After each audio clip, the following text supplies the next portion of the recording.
Bai, bueno, oain dela 50 urte, ari izan. Eta ari izan, koro parrokial barrundik, etorri ziren Antiguoko jendea luzez dela Antiguoko, nahi zuela antolatu otxote lehiaketa bat.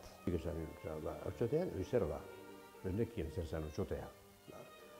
Eta, bueno, esan zidaten, behitu horrela, etorri dute Luis del Antiguoko nahi dutela hasi eta lehiaketa bat egiten, otxoteko lehiaketa, eta, bueno, nahi da duzu, apartetik, gurekin parte hartu. Bueno, hasi ginen joan, horrein arte.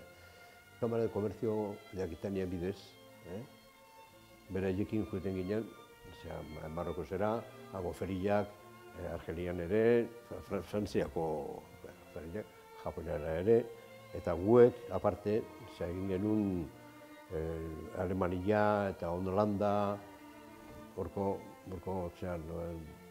mugak, dena nazioarteko, hor dauden nazioak, eta hortik gani ibili ginen. Baina, jai esan duzan gure antolaketa. Importantenak, hemen Vitero Genian, Celestino Iazabal, gero Basko Navarro, eta gero Arrasaten ere, irozin genuen, eta bestia, bigarren postua lortu genuen, baina beti ibiligea hor puntian. Bueno, nik ezagutzen nuen, noski, otxote aspalditik, ni ere Patxi Orfeoien, Donostiako Orfeoien ezagutu nuen, hogeita hiru urte mugitu nean. Bueno, ezagutu asko eta mirestu ere.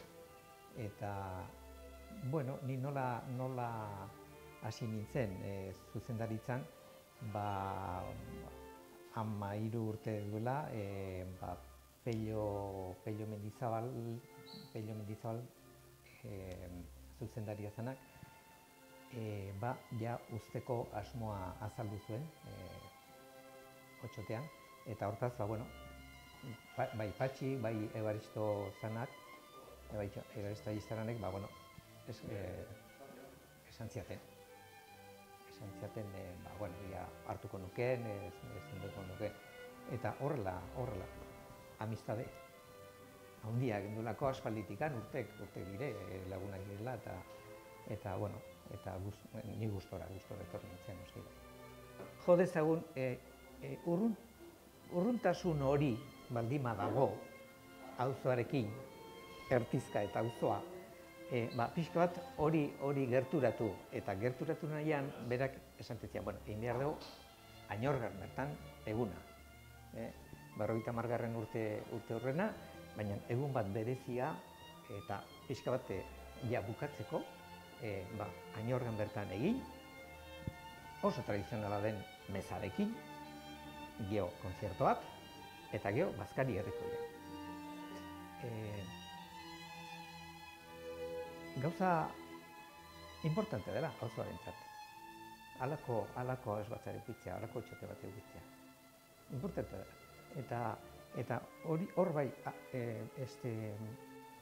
auzoak arro sentitu behar dela halako koro bat egitzeagatik.